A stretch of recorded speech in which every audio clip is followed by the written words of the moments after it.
नमस्कार दोस्तों, स्वागत है आप सभी का हमारे यूट्यूब चैनल पर। दोस्तों, राष्ट्रीय प्रौद्योगिकी संस्थान राउरकेला में वैकेंसी आई है। डिप्लोमा और आईटी होल्डर के लिए हम वैकेंसी की बात करेंगे। बाकी और भी अदर पोस्टेज में भी वैकेंसी आई है, लेकिन हम मेनली आईटी और डिप्लोमा होल्डर के लिए बात करेंगे। National institute of technology Rourkela side की तरफ से वैकेंसी आई हुई है। पूरे डिटेल से हम नोटिफिकेशन पढ़ेंगे, क्या क्या क्राइटेरिया है, कब से फॉर्म स्टार्ट होने वाले हैं, कब फॉर्म भरने की अंतिम दिनांक है और क्या क्या सिलेबस है, कैसे चयन प्रक्रिया है। सारी जानकारी हम ऑफिशियल जो नोटिफिकेशन आया उसके द्वारा हम लेंगे। चलो हम एक एक करके बताते हैं सारी जानकारी। ये जो एडवर्टीजमेंट है ये 13 दिसंबर 2022 को पब्लिश हुआ था। चलिए हम देखते हैं आगे और क्या दिया हुआ है। इसमें और भी काफ़ी सारी पोस्ट हैं, जैसे लाइब्रेरियन की है, प्रिंसिपल है, डिप्टी रजिस्ट्रार है, सीनियर साइंटिफिक ऑफिसर है, और भी काफ़ी सारी पोस्ट है। लेकिन हम मेनली टेक्निकल पोस्टों पर बात करेंगे। तो टेक्निकल पोस्टों में हम जो बात करें तो टेक्निकल असिस्टेंट, जूनियर इंजीनियर, और ये जो सीनियर असिस्टेंट, जूनियर असिस्टेंट, ये जो सीनियर टेक्नीशियन, ये सारी पोस्ट हैं, ये डिप्लोमा होल्डर के लिए। और जो आईटी होल्डर है उनके लिए जो पोस्ट है वो है टेक्नीशियन। जो 19 नंबर की पोस्ट है वो आईटी होल्डर के लिए। आईटी होल्डर के लिए 19 नंबर की पोस्ट है, जिसमें सारी जो टोटल वैकेंसीज है वो 29 है, 29 ये सारी वैकेंसी है। जिसमें जो कैटेगरी वाइज है वो अलग अलग डिवाइड की हुई है। आप पूरा नोटिफिकेशन पढ़ना और आराम से जो जानकारी दी हुई है उसको ध्यान से समझना। इसके आगे देखते हैं और क्या किया है। इसमें जो टोटल वैकेंसीज है वो अलग अलग क्राइटेरिया के हिसाब से बांटी गई है। फिर हम देखते हैं क्वालिफिकेशन। क्वालिफिकेशन कौन सी पोस्ट के लिए क्या क्या रखी गई है। तो ये जो पे लेवल और जो सारी अपर एज लिमिटेड है वो सारा दिया हुआ है। तो हम चलते हैं हमारी जो टेक्नीशियन पोस्ट है उस पर। ये बाकी जो पोस्ट है उनके लिए सारा नोटिफिकेशन में जानकारी दी हुई है। क्वालिफिकेशन है, पेमेंट है, कौन सा पे लेवल में रखा जाएगा, सारी जानकारी है। हम हमारी पोस्ट जो टेक्नीशियन की है 19 नंबर की उस पर चलते हैं। ये जो पोस्ट है ये डिप्लोमाधारियों के लिए है, जिसमें एक बार हम देख लेते हैं। इसमें बीई, बीटेक और एमसीए जो रिलेवेंट सब्जेक्ट है उसमें किया हुआ होना चाहिए। इसके बाद में अगर मान लो ये नहीं है तो आपको first class diploma in engineering में होना चाहिए।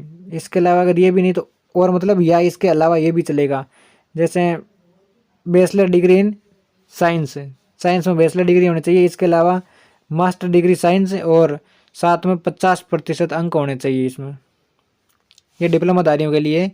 फिर हम नीचे चलते हैं और ये जो जूनियर इंजीनियर है ये भी डिप्लोमाधारियों इनके लिए। इसमें बीई, बीटेक, सिविल इंजीनियर, ये सारा डिप्लोमा होना चाहिए। चलिए हम चलते हैं हमारे जो 19 नंबर की पोस्ट पर। ये जो 18 नंबर है वो सीनियर टेक्नीशियन की है। इसमें भी आईटीआई वाले फॉर्म फिल कर सकते हैं। देखिए इसमें क्या क्राइटेरिया है। सीनियर सेकेंडरी साइंस होनी चाहिए और 60% अंक से अधिक होने चाहिए। या इसके अलावा अगर 60% अंक नहीं है तो इसके अलावा हम सीनियर सेकेंडरी के साथ में जो 50% होने चाहिए और इसके अलावा जो आईटी का कोर्स है 1 साल का वो हम लगाकर इसमें फॉर्म फिल कर सकते हैं। 18 और 19 दोनों पोस्टों पर आईटी वाले फॉर्म फिल कर सकते हैं।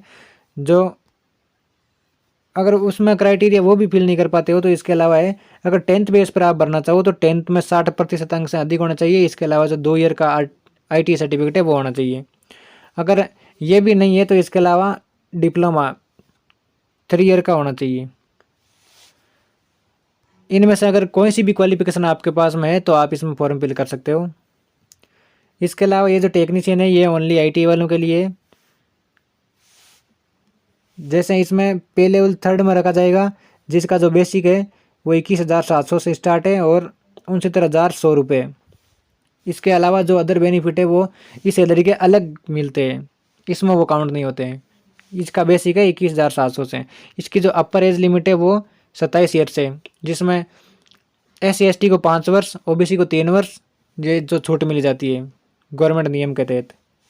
इसके अलावा इसकी जो हम क्वालिफिकेशन देखें तो क्वालिफिकेशन में 12th सीनियर सेकेंडरी हम लगाए तो इसमें 60% अंक होने ज़रूरी है। इसके अलावा अगर ये हम नहीं लगाते हैं तो सीनियर सेकेंडरी में अगर 60% अंक नहीं है तो 50% अंक होने चाहिए। और इसके अलावा ITI का 1 ईयर का जो सर्टिफिकेट है वो होना चाहिए, ITI 1 ईयर का सर्टिफिकेट। इसके अलावा अगर हम 10th बेस पर फॉर्म फिल करें तो 10th में 60% होना चाहिए। इसके अलावा ITI का 2 ईयर का सर्टिफिकेट होना चाहिए।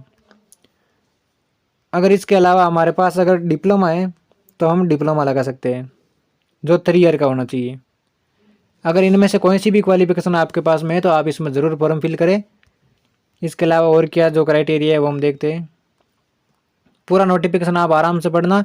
इसका जो पूरा PDF है वो टेलीग्राम लिंक मिल जाएगी आपको, उसमें टेलीग्राम ज्वाइन करके फिर टेलीग्राम में सेंड कर दिया जाएगा, वहाँ से आप आराम से देख लेना। इसका जो फॉर्म फीस है वो काफ़ी ज़्यादा ही रखी गई है। जनरल और OBC के लिए 1000 रुपये फॉर्म फीस रखी गई है। इसके अलावा जो EWS SC ST इनके लिए 500 रुपये की फॉर्म फीस रखी गई है। काफ़ी ज़्यादा ही है लेकिन जो है वही भरना है हमें तो। फिर हम चलते हैं आगे। इसमें जो रिटन टेस्ट होगा उनके जो सेंटर का नाम बताए गए कि इन सेंटर पर ही होगा, इनके अलावा और दूसरा सेंटर आपको कोई नहीं दिया जाएगा। सेंटर के नाम है वो हम एक बार देख लेते हैं। राउरकेला, भुवनेश्वर, दिल्ली, मुंबई, चेन्नई और कोलकाता। इन्हीं 6 सेंटरों पर आपका जो CBT एग्ज़ाम है या जो भी OMR है वो एग्ज़ाम होगा, रिटन टेस्ट है वो आपका इन्हीं सेंटरों में से होगा। फॉर्म फिल करते समय इनमें से आप सेंटर चूज कर सकते हो। जो सेंटर आपके नज़दीक है वो सेंटर आप चूज करके वहाँ अपना एग्ज़ाम दे सकते हो।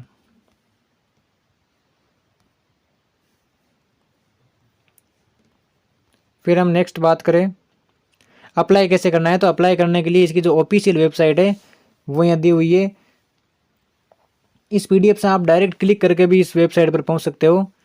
ये जो ब्लू है वेबसाइट, इस पर क्लिक करते ही ये जो अप्लाई ऑनलाइन का लिंक ओपन हो जाएगा। फिर इसकी जो इम्पोर्टेंट डेट के बारे में हम बात कर लेते हैं। जो इसकी ओपनिंग है वो 14 दिसंबर 2022, 14 दिसंबर से इसके फॉर्म ओपन हो गए। और इसकी जो क्लोजिंग डेट है वो रखी गई है 16 जनवरी 2023।